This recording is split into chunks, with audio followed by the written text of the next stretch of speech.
Welcome everyone once again to the Spanish Breakfast Show live stream. I'm Skatz, and in today's show I'm going to be talking to my expert guest Chris from Upsticks all about what to do when you first arrive in Spain, whether you're an EU or a non-EU citizen. And today I'm broadcasting live from Spain for the very first time.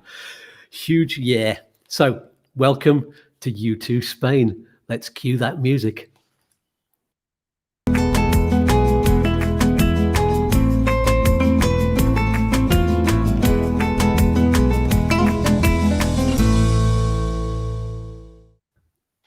So as usual, you can ask us questions live right now or anytime during the show in the chat box, which is over there or down there, depending on which device you are watching on. If you're not watching live, just ask in the comments below. Either way, you'll get answers. My lovely wife, Liz, is on the live chat, either under U2 Aromatherapy or U2 Yoga. So you can ask her questions on there if you want. And I just want to give a quick plug before I introduce Chris to our wonderful host and hostess, Stephen and Mandy Proctor, who have been looking after us so well in their awesome B&B just outside Loco, which is west of Granada. And I'm just going to show you, this is the living room. And I'm just going to show you one very quick picture before we start. We'll share this one because we had a wonderful night in the bar. Yes, there's a bar here, which is why I'm looking slightly worn out. That's Stephen there, and that's not Mandy, that's Liz, having a wonderful time. And there we go. So I highly recommend stopping here if you're in the area. I'm going to put a link in the video description below so you can find them. We'll end up being friends for life, trust me. And so big thanks to them. One final thing before we begin, you can find a link below as well to where you can get yourself one of these hoodies or a t-shirt, a mug or a phone case. They're all really groovy and I love them. So without further ado, let's meet my guest for the day. It's Chris from Upsticks. Good morning, Chris. Good morning. How are you doing? I'm feeling very, very good. Yes, the sun is in the sky, and I know I'm wearing the hoodie today. I'm feeling like before the end of the show happens, I'm going to get really hot. But fortunately, I'm in the side of the property that's not got the sun on it, so I think we'll be okay. How's the weather there? Yeah, good. I think yeah, it's same as you. There, it's normally we have the conversation of how is it with your end. I think it's the same as you now. It's good. Yeah, I know it's. I know Steve and Mandy well, and I know their property. So you're being very well looked after. Yeah, and yeah, you'll have to say hi to them for me. I will do. They're watching now. I'm sure they can. Let's see. Let's get them on the chat. Put something in the chat there. There we go. U2 Yoga. Oh, and Liz under U2 Yoga has put the address there for you on the chat. Brilliant. So recently then, we've been doing a series of videos all about what to do before you get to Spain. And now I've actually moved here myself. We're going to talk about what to do after you emigrate to this wonderful place. And then your car breaks down and you get stuck in Bilbao on a bank holiday and stuck for 5 days and miss your NIE appointment.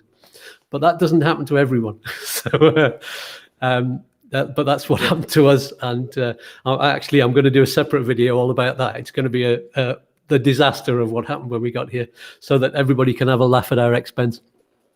But it's actually been a big learning experience.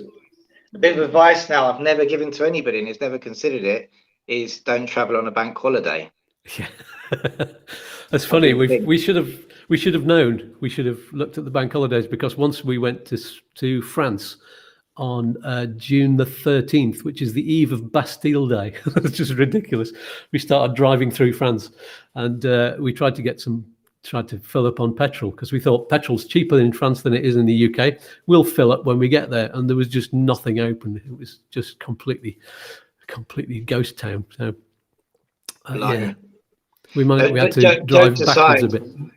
Jokes aside, when people are coming over, like even I said to the team the other day, I said, we do really need to be looking, because people give us our dates and we book appointments accordingly depending on those dates, but we never look to see if it falls on a bank holiday, so that is something you have to tell people, that maybe if you are planning on being on the road but everything's shut, then be prepared. If you do break down, you could have a problem. Yeah. And in Spain particularly, that particular bank holiday that Sunday was the worst one, because the bank holiday was the Tuesday, And so everybody in Spain goes, we're in between the Sunday and the bank holiday. Let's just not bother working that day. So all the garages were shut. Yeah, Puente, they call it the bridge, don't they? So when there's, they quite often do that, have a long weekend called a Puente, where if there's a day in between, then they'll just take that day as well.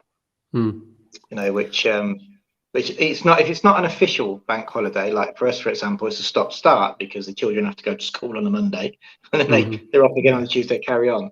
Whereas a lot of private industry, and even here, immigration took the Puente. We didn't have any appointments that Monday, so they weren't published any. So yeah, don't travel on Puente. And Liz quite rightly says something I was going to mention later, which is never travel without roadside and recovery for your car if you're driving down. Fortunately, we did. It's made it slightly easier, but because we were traveling with a dog and with lots and lots of stuff in the car, we ended up having to find our own hotel and find our own taxi.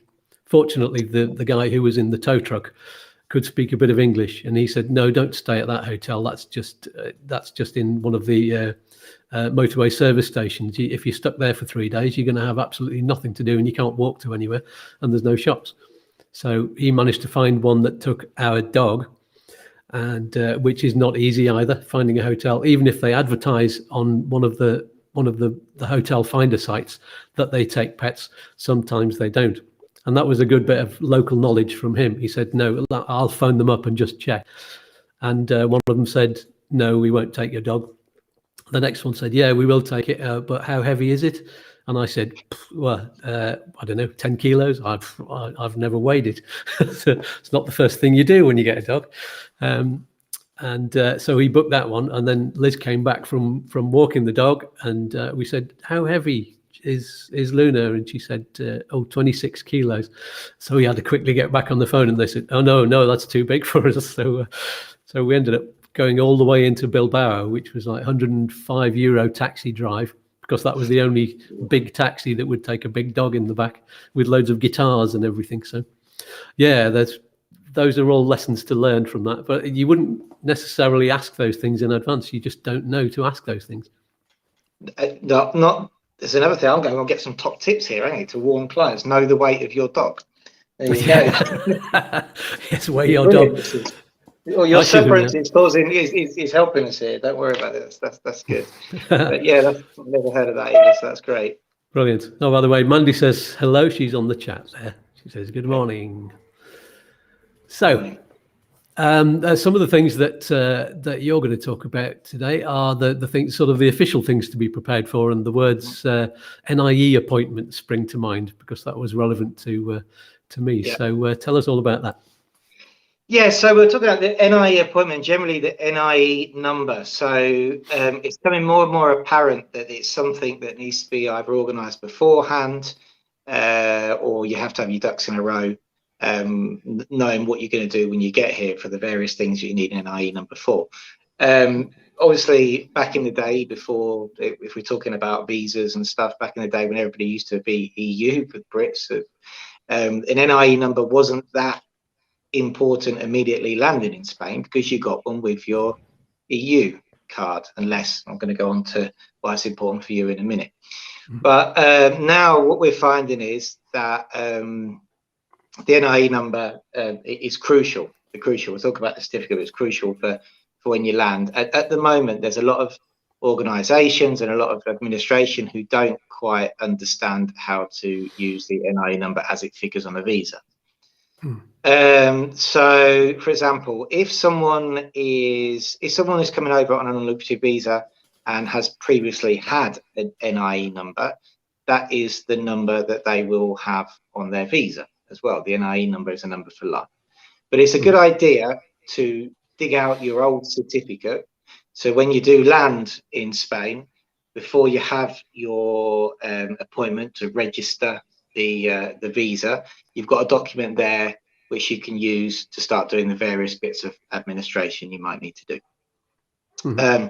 If you don't have that, then it is very important that you get your visa registered as soon as possible, because once you've done that registration, you get a document which basically proves that you've registered and what your NIE number is, and you can use that document officially across the board.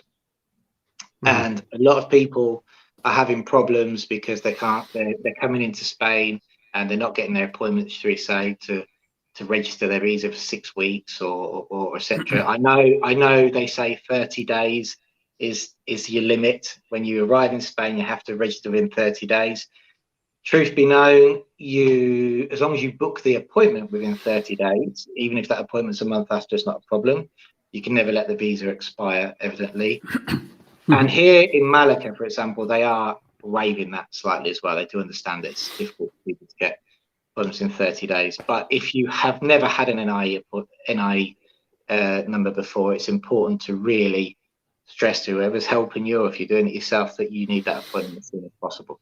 And you can give your agent power of attorney, or even just limited power of attorney to get your NIE number, like we're doing with you. That's correct, yes. So as you've seen, when it all started to go sideways with your travelling, so initially we'd booked your appointment for 2 days, I think, after you arrived, hadn't we? Yeah. And I was basically going to go with you and say, look, there you go, there's the paperwork, get your NIE, and you would have got your certificate a couple of days later. When it started to go a bit sideways and we missed the first appointment, because the volatility of the appointments is crazy. So you can, normally you'll find that they'll open appointments towards the end of the month for the following month, and you can book them in a month's time or 3 weeks time or whatever, which is what we've done now for you. What will happen is, if every day we will jump on the system and just check. So we basically have an Excel sheet and see where we can plug people in.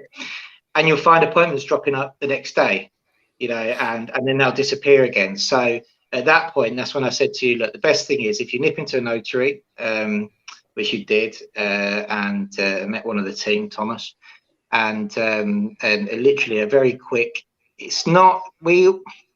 I always call it a notarized authorization, because it's not a power of attorney. You know, you're not giving someone power over everything. You literally, it's a specific authorization for whatever you want that person to do. And in your case, it was an NIE. So the person who you are authorizing cannot translate at that appointment, because they can't translate and authorize themselves. So it must be someone else. And if you don't speak Spanish, you will need a translator. But as you've seen, it's a quick process, which means that that can be given to me while you're getting on with the rest of your things in Spain. If an appointment pops up on Monday, if I look now and there's one on Monday, I can grab that and go and do the appointment for you. That's extremely handy, because as Liz and I have found with the house searching that we've been doing has been taking up so much of our time. I might talk about that a bit later on, and having to rush down to Malaga for a quick appointment would have cut through all of that.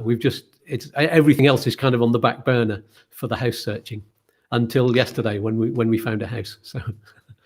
Yay. Yeah, and it's quite often, you know, it's when you arrive in Spain, although it's like, you know, we're in Malaga, you know, every other day, you know, we're there at the main, but it's quite daunting, it's quite intimidating to be there. You don't know what's going on. So if you can just get rid of that hassle immediately and give that to someone else to do for you, then that's fine. You know, it helps you to sort of settle yourself.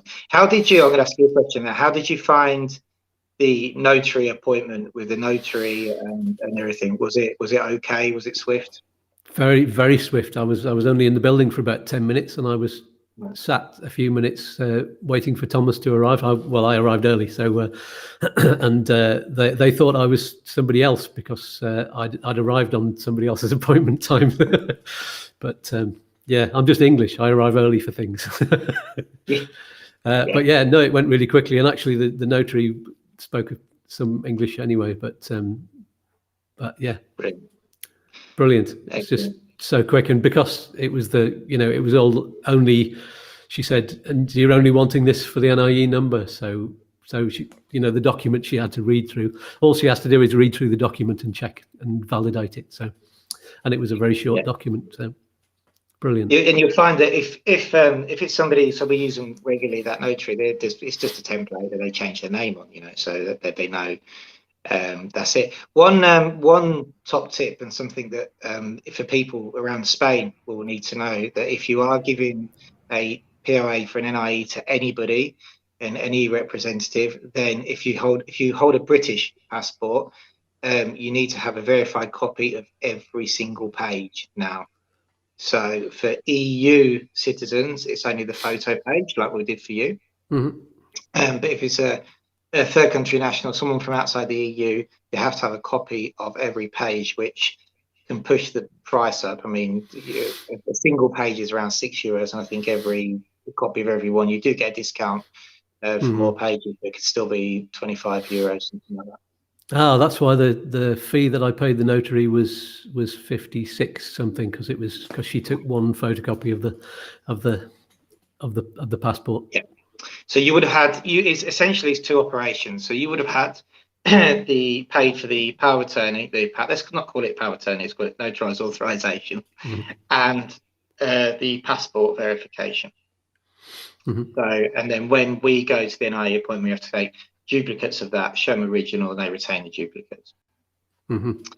But it's for third country nationals and Brits, and we've had it a couple of times when, because we do NIE certificates from around Spain, we've got some people in Barcelona who can't get appointments, some lawyers there, and they just get the POA, send them down to us, and we do them here. And the first couple of times they sent us just this photo page of the passport. So it's So the importance of an NIE number is very important. It's you do need it to register with the tax office. Recently, we had a client in Valencia way who had a problem buying a car because it was her first NIE number, and she wasn't registered with the tax office. They wouldn't recognise the NIE on the visa. They just said we're not going to look at that, and they also had a problem registering on the Padron and stuff. So the importance of getting your appointment in early and getting a document which proves your NIE is crucial. Yeah, and there's certain things that you don't need it for, which is getting a rental agreement. I thought, we need an NIE to get a house, and so that was one of the things that was worrying me, because of all of the things that I held back by not having the NIE number, like opening a bank account.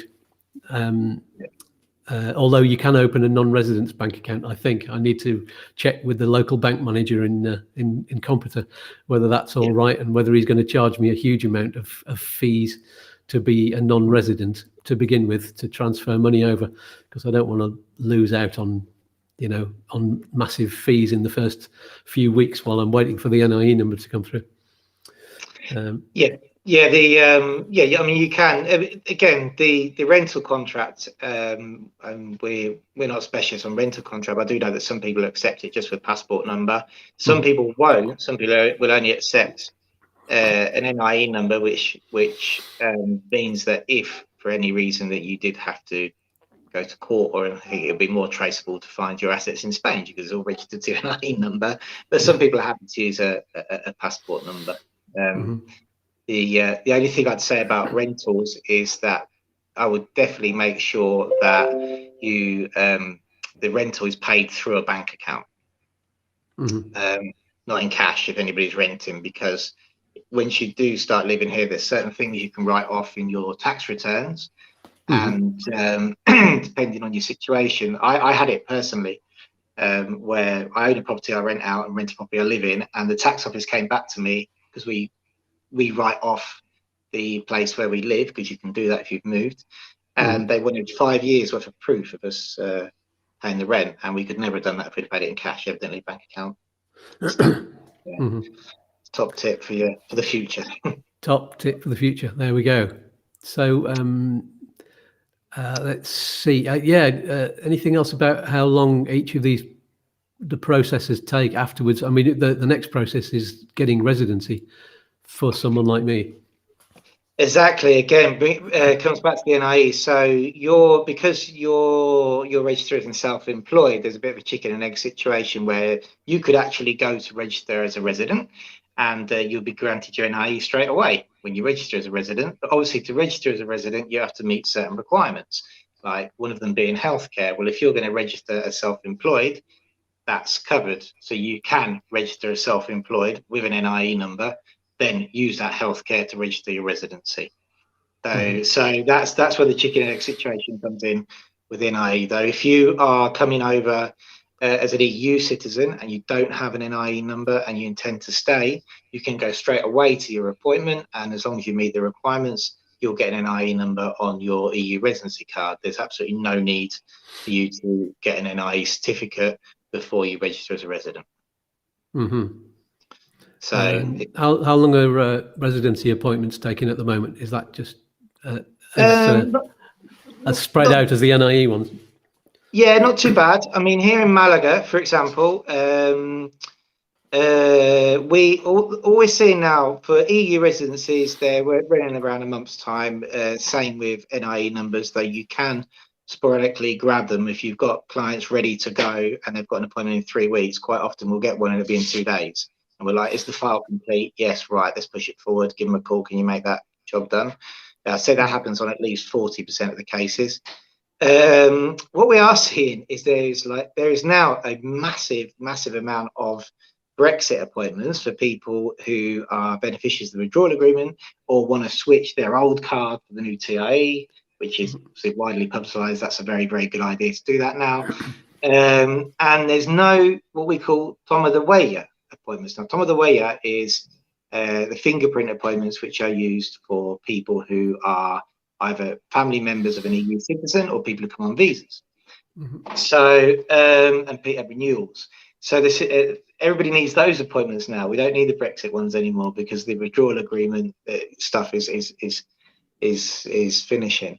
So yeah, I would like to see this sort of a swap Brexit for Toma de Huella now, so we can carry on doing the visas a bit quickly.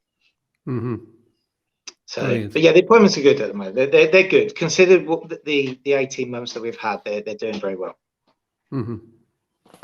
Cool. And what else happens in the first few weeks of being here then, apart from those 2 appointments?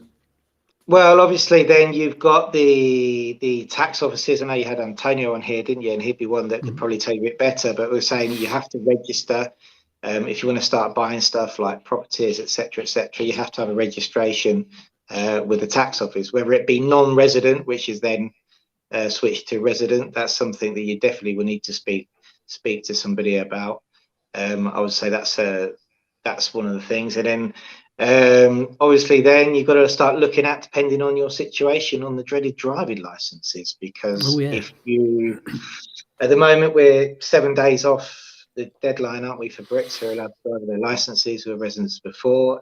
But you know, we don't want to go too into that now, but definitely I would say if your intention is to drive in Spain, depending on where your license is from, although you do have a period in which you can exchange it, it's a good idea to get the ball rolling with that. We have a question here from Laurie Levy. Can these appointments be set up? Brie, I think that should be before you arrive in Spain. It's making me hungry mentioning cheese now. Sure, they can. Yeah, they can. Yeah, they can be set up before. In fact, so we set up yours, didn't we, beforehand? So that's not a problem. We did, yes. As long as you got them, yeah, in most cases, it's a good idea to have them set up depending on where you're going, or at least have an eye on the appointment availability. So, for example, we've got a couple of people coming over to Valencia, and every day you can get appointments the following day. It's not a problem. Granada can be a couple of months. So, let's just check on. Just going to check on Facebook to see if there's anything else come through. I'm going to do this on my phone today because normally I've got 2 screens and I can do it, but I've not got that set up here yet. So let's have a look. Any other questions we have? Oh, that's not a question. That's Tony Stott, who's the admin of one of the groups. Thank you, Tony. It's just a comment. I'm sure Andrew will do his usual professional work today, and what's even better, it's live in Spain. Thanks once again for your professional service and professional team. It's like we're a team. That's brilliant. And the other one was Nicholas Smith, another regular one. He says, everyone knows the very first thing you ask for when coming to live in Spain is dos cervezas, por favor. And oh yeah, the other one. ¿Por qué la electricidad es tan cara?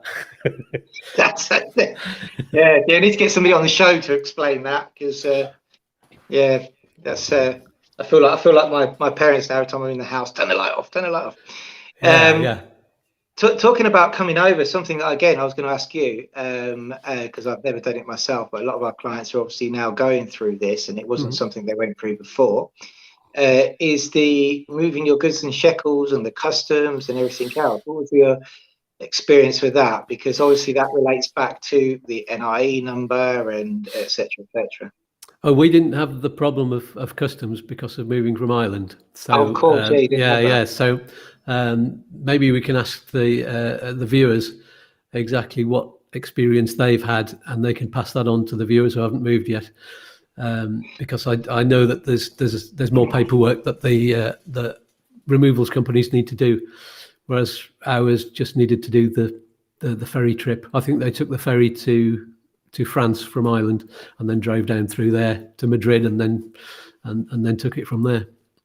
That's because that relates back to going back to the NIE as well. We're working with a customs agent, and at times he's asking us for paperwork, which is, it's impossible to get to clear the goods because they're just not here, or we haven't had the appointments, and yeah, it's good to be speaking to your customs agent early surrounding the requirements, and what he's going to be asking for, because essentially if you are using a company to help you, you'll have that. There probably won't be a customs agent there in that company. They'll work separately, so that customs agent is going to say, I need ABC, and then you're going to speak to your company. The company go, well, we haven't got that yet, it's impossible. So that's something that definitely needs to be looked at as well, which relates to the NI.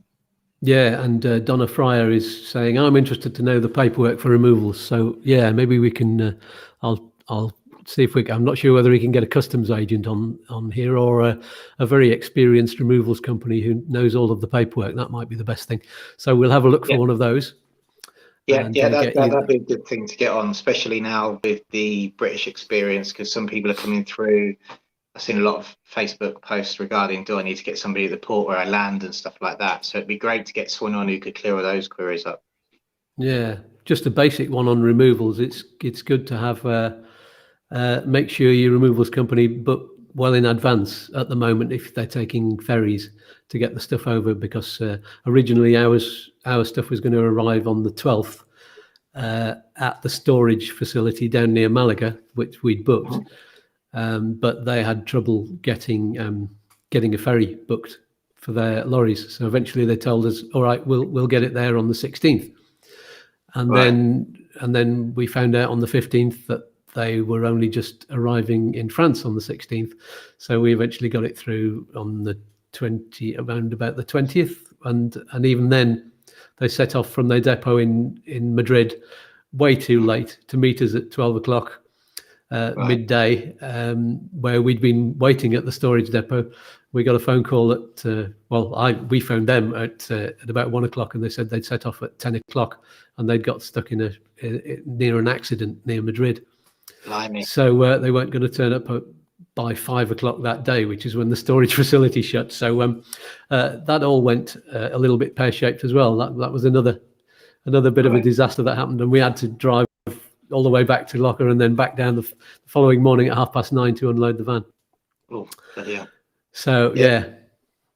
That's definitely. Oh, there you go. You need a storage / import agent video as well to wear that out. Get Stuart on. I think it's just reminded me there when you were talking about that regarding the getting the paperwork for people as well prepared, because people with children, talk about. People with children talk about retirees, and we've had a couple of people coming over on visas with children, and it's very important to have the original documents like birth certificates and the translations which you used in your original application with you, because they might be requested this end as well. Right, and apostilled as well. From outside the EU, yeah. So, and if you have, for example, EU passports, but you've recently gained them, like an Irish passport, and your documents are from the UK, although you are an EU citizen, if your documents are from the UK, they will need to be apostilled as well. And I mean, we had one appointment for a family in Malaga, and they just wouldn't. They do the adults, they just wouldn't do the kids. They just looked at the paperwork and went, "No, I'm saying no, this is wrong." But that day, they just would decided that it was too late and they weren't going to do it, I think. So we it's a live, so hello. Okay, but we're actually live on YouTube now, so okay. Brilliant. Sorry, that's We've my never son, seen Raoul. the boy before. Hi, Raoul. Hi, Raoul. Hi, Raoul. So, but everybody can see you now, so it's not a recorded video. Okay. Yeah. So anyway, have a good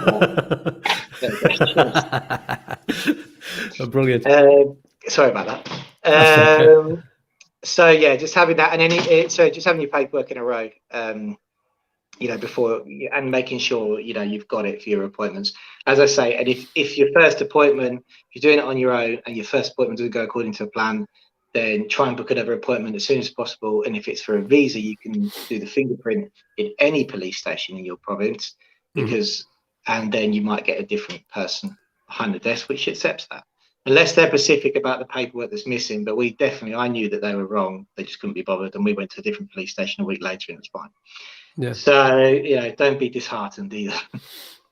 Fabulous. Right, we have a question from, it's Barry from Unitech. Hello, Barry. Would the customs and paperwork situation be the same as yours, Andrew, if you're an EU citizen wife and a UK citizen me? Well, that's interesting. It depends on where you're coming from. If you're coming from the UK, that's where the customs situation happens. But it wouldn't be the same as ours. Even though Liz is a UK citizen, it didn't affect customs coming from Ireland to Spain, because they're both EU countries. Yeah, I think that answers that one properly. And Barry also says, nice tiled floor, by the way. Well, it is, isn't it? Yes. Funnily enough, I know the person who tiled that floor. Do you? I do. There you go. I'll tell him that it's nice tile. Brilliant. So if anyone needs a tiler in the area, in the Granada area, there we go. We have somebody. So, I've got some other hints and tips actually for people based on what we've learned.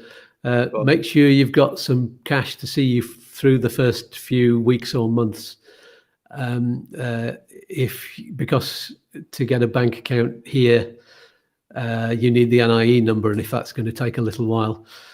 Although, as I've said before, you can get the non-residence bank account, and you can still use your own bank account from back home as well.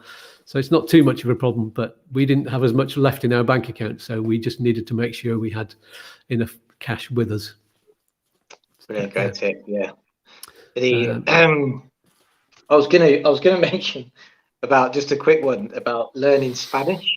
So it was when I first came. I dug it out because I knew we were talking today. When I first came in the year 2000, we didn't have as much, obviously, smartphones and stuff like that. But I used to keep a book. This is my first book. Oh, look. It's a bit knackered, but you show you, look. Obviously, it was back then. It was euros and pesetas, and then they switched the year later. We even got the euro conversion, so I have to work by that. But the reason I brought this down, and you can see, is because I would write anything that I found. I would just write in there. Is that I found it, apart from obviously structured learning is a good thing. We're very pressured into that on the internet nowadays, and courses, and everybody will sell you a course. But I think, as you know, having fun and just literally my Spanish started by just writing down in books like this what interested me, and it could be anything from a favorite meal to a joke, or friends would tell me things, and there was absolutely no structure to it at all. And but I learned what I enjoyed, and keeping this is now a good memory for me, and it actually shows a little bit of the journey. But certainly don't be too stressed about structured learning. You need that, but have a bit of fun of it. And if you walk to a waterfall, like I know you have one next to you, it's dry at the moment, but it will be very pretty in the winter, and you enjoyed that, just learn the word waterfall and write it down. you know, and don't use it sticks in the memory better. I know that. Yeah, from Yeah. all of the things that I enjoyed at school are the ones that stuck in my head. The lessons, Yeah. the teachers that were good were the ones who made you laugh in a lesson, and it reminded you of it. And then when you've got an exam, you go, oh, that's easy to remember. Yeah. Definitely. Good. So have your book, honestly. And the most things that we learnt were when we've been looking at houses, when we've met a couple who don't speak any English, and we've done a bit of mime and a bit of using the phone occasionally and other things. You know, we talked about the flowers in the garden, and we've just learnt a load of new words as we go along. And that was really nice, which me and Liz learnt loads from just one particular one. The scary bits are when you get a phone call from the correos, the post office, completely in Spanish, the postman who's trying to deliver you a letter, which is what happened to me 2 days ago. I got a Spanish number, and he phoned it, and I just blurted out, you know, no hablo español, and he just carried speaking in Spanish. And because I was in such a panic, and I was doing something else at the time, I was down at the storage depot trying to deal with the guys who had just brought the van. And everything was happening all at once, and I just, you know, panicked and tried to do two things. And I was holding two phones, because one had my Spanish number on and one had my Irish number on. So those are the situations where you learn how to cope, really. And I didn't at the time. Yeah. I mean, one thing about that is, that is true. If it's a landline or it's an official number that you can't text back, obviously a bit knackered. Just take as you've done, take a note of the number, then find somebody to call who speaks Spanish. And then if you haven't got that, if it's a mobile number, obviously WhatsApp it back. I know people who've got calls in Spanish from a mobile number, and then what happens is they just put the phone down because they can't understand, and then saved it and WhatsApped that number, and just to explain, obviously you got Google Translate on the phone, and had success that way. Now, how do you know it's a mobile number or a landline? Well, that's a good question. So landlines generally start with a 9, depending on the region. So you'll have like Granada's 958, Malaga's 952. I think Alicante's 966, or somebody could maybe correct me on the chat, or 96 something. And you'll see it's nine numbers long, and a mobile number normally starts with a 6. Unless now, lately they started issuing them with a 7. Ours is a 7, yeah. Yours is 7, yeah. So, what company did you use? Lobster. It's so 711. 711. They're all 711, yeah. And that's, I mean, they're not paying me to plug them, but they're a good English-speaking company, and all their operators and everything they do is in English. So very handy for as your first number. No, they're very good. They're not paying you, so we should need to get them on there. But they are very good. It's good. Yeah. So that's how. But I know obviously you get your panicky moments, don't you, when you don't know what's going on. But that's going to happen.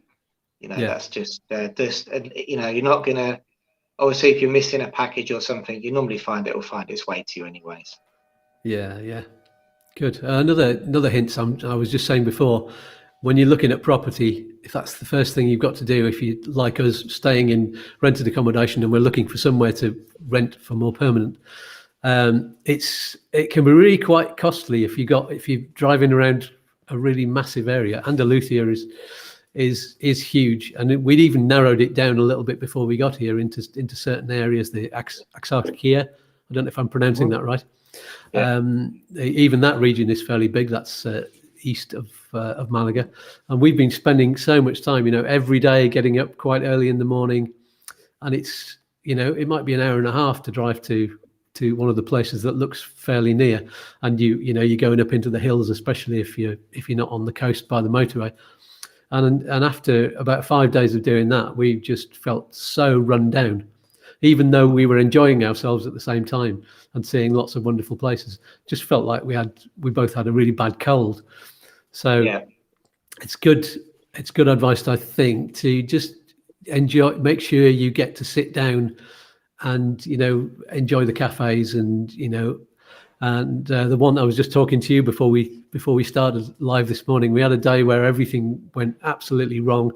all of the appointments we had got cancelled and moved, and we just said eventually, "Oh, just sod it, let's go to the beach." We were near enough, and we went to Torre del Mar, and we found one of those restaurants where they cook the fish on a fire on the beach, and got some wine, and just thought, well, that really helped, I think, and we ended up smiling a lot, and apparently you do that a lot, don't you, as well? I do. You know, remember why you're here. You know, we have quite stressful weekdays. You know, it's normal life. Whether we're here in the UK, kids at school, classes, you know, work, and the pressures that come with it. But I think it's important then, even when you do get your downtime, to just remember why you're here and go and do the things that you maybe wouldn't have been able to do if you were living somewhere else. Yeah, and bear in mind that that arrangements change and appointments change. Estate agents might move an appointment, and it's all very fluid, I think. And yeah, so I was saying to you beforehand, again, that is something that you may, if you are especially coming from the UK or somewhere, you know, who that slightly hold more rigid, you know, slightly more rigid in their appointment booking and stuff, you have to be flexible. It's hence why I'm sat here at home today. Normally I'd be in the office, but you know, last minute we've got children, so the parties that they give us generally tend to be 2 days warning beforehand. You know, changing of the classes. So you know, if they've got a class, they might turn, "Oh, we've moved that to 11 now," or "We've moved that to 1. We've brought it forward." And unfortunately, that also spills over into, although your the appointments with people like it's the local bread delivery, if you heard that. I think that's the gas man. I know that's the gas man. Yeah, they have the same joke with the gas man and the milkman in Spain. But but things like your appointments at the police station and now at town halls can often be booked online. So obviously they're set in stone.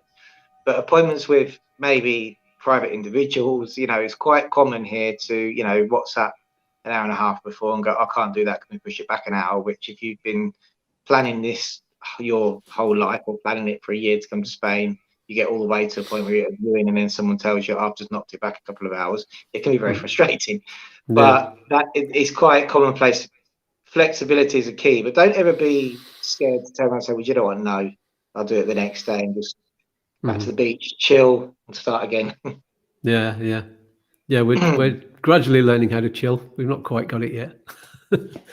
Yeah, I haven't after 22 years. Don't worry. People who work with me will tell you that I still haven't quite got it. Yeah, another interesting one, siesta time, which is kind of 3, 4 around that time. Good time for driving. We got hit, and the rush hour is all at different times as well. It's kind of 6 till 8 or something like that in the evening is kind of more rush hour than the sort of 5 or 6 o'clock that you get in the UK, because people finish work late. And but driving between 3 and 4 is just a dream. I hit Madrid when I was going back to collect my car from Bilbao after we'd got a hire car to drive us all the way down the south. I had to fly back to Bilbao to pick up the car, and fortunately I hit Madrid to go around Madrid at 3 o'clock, and it was I just sailed through. So good time to drive. That's actually a very valid point as well regarding people's appointments. So going back to that as well, a lot of people will be like, "Oh, we want an appointment at 9 o'clock in the morning when we first in." Well, actually, that's a nightmare, because if you're going to hit Malaga or you're going to hit the town at the wrong time, and then if you we always try and avoid appointments which fall outside of 11 till 1. Because the 9 till 11 spot, you've got either the rush hour traffic or coffee time in the morning. So although there might be an appointment at 10, everybody's administrative staff sometimes start at 9, have a coffee by 10. So by the time, if you got an appointment after 11 o'clock, then you can bet that they're back from the coffee. But then if you're in a big town, a big city like Malaga, or even some of the smaller towns on the coast here, which have foreigners' offices, if you have an appointment at 1:30, 2, and you catch that lunchtime traffic, so the office is closing, people going home, people picking up kids, it's a nightmare. Yeah, whereas if you want an appointment to look at a house, then the afternoon appointments are really good, because that's when the estate agent can leave the office, and take the siesta time to show somebody around the house, and also the owner might be able to be there at that time as well. So it's another one we found out yesterday. Brilliant, excellent. So I've got a few other tips. I mean, we've done 45 minutes already. I'll just do a really quick couple of tips here. That's Wi-Fi and phone signal when you get out in the country can be a bit on off and unreliable. We've got the Wi-Fi here in this village is brilliant because Spain has really gone for used some EU money really wisely apparently, and made sure that the towns off the beaten track and up in the mountains are getting fibre optics. So it's 5 times faster here than what I was getting in Ireland, and we were kind of near a main road, but we could only get the Wi-Fi one. And I mean, I measured it yesterday. It was over 250 megabits per second, and the one that we're signed up for at the new house, which is 20 minutes from the main drag, is going to be up to 600 megabits per second, which is just fantastic. Wow.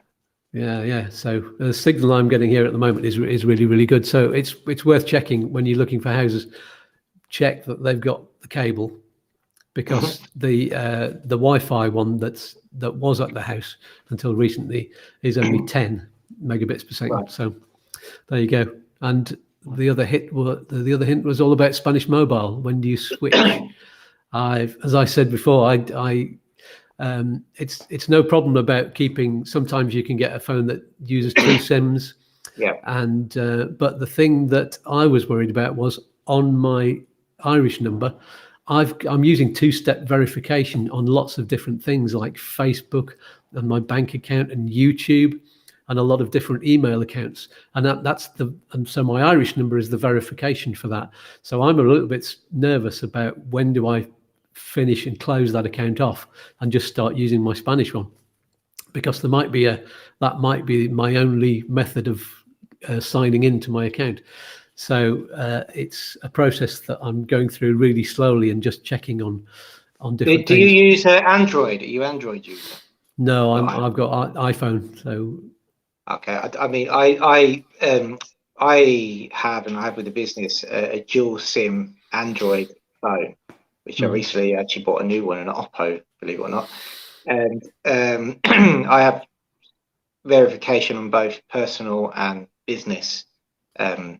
Various things, and with the dual SIM with an Android phone, it's never been a problem. Never. So I don't know. But I don't know how that would work with an iPhone. Well, it's can you put 2 SIM cards in the phone on an Android? Yeah. Yeah. You can't. Depends which phone you get. But you can't on the iPhone that I've got. I've got the 11, one of the 11s. But you can have a virtual SIM. But it depends on the company that you sign up with as to whether they do the virtual SIM, which works with just the 1 SIM card. So, but my particular one doesn't. So there you go. Go Android. Sack off iPhone. No, everything I've got is Apple, so it all links in with everything else. So anyway, so any last hints from your end before we go? No, I think that's it. I think just really, it's always good when you are on your Spanish journey, and even from a personal perspective, is just to remember why you're here. It's very easy, even if you're retiring. Although the first few months evidently are getting stressful, and obviously if you're coming now on the visa, you have to be mindful that non-lucrative visas last for a year, so you've got renewals. So planning for the future is key, especially if you need to renew your residency on a visa, as we said. But some people are coming over and working, and it's just I've seen people in the past who've come over, worked, and they sort of treat it like where they've come from, and you're not here for that. Although we have to work, I sound the biggest. I'm guilty party for that. Always remember why you're here and to enjoy it. Yeah. Great. Okay. So right. Thank you so much. You need a glass of water for that cough. I do. My phone's rested on the glass, so I better go. That's bad planning. Yeah, there you go. Top tip: never rest your phone on the glass of water. So brilliant. So we're going to have a meeting in a moment, but we are. So yeah, you stick around in the background, and I'll turn you off and say goodbye for the guests. So everybody say goodbye for now to Chris, There you go. and Bye-bye. we'll see you in 2 weeks on the show. There we go. That is the show for today, everyone. If you've gained some good insight from the video, then click on the thumbs up just below here. Next week on the Spanish Breakfast Show, I was going to be talking to Rochelle DeWitt from Ask Rochelle Andalucia once again, but that's going to be in 3 weeks' time now. So I'm not sure yet what we're going to be doing in next week, but it's Halloween weekend, so maybe Stephen Proctor will come on, our wonderful host, and we might even be dressed up in fancy dress costume. I don't know. That's just a silly suggestion. Don't forget to check out, of course, the Liz and Skatz channel and U2 Yoga, where you can have free yoga and meditation classes, and U2 Aromatherapy. Those are all Liz's channels. And we also have T-shirts and merchandise on the merchandise page. All of the links can be found in the video description below. So thank you to everybody who's been on the live chat and everybody who's tuned in afterwards. We will see you very soon. Thank you for watching. Please subscribe and click on the bell. Oh, I haven't got the little logo up anymore. Ting! We'll see you soon. And let's get down to cue the music. And goodbye for now. Oh, there it is.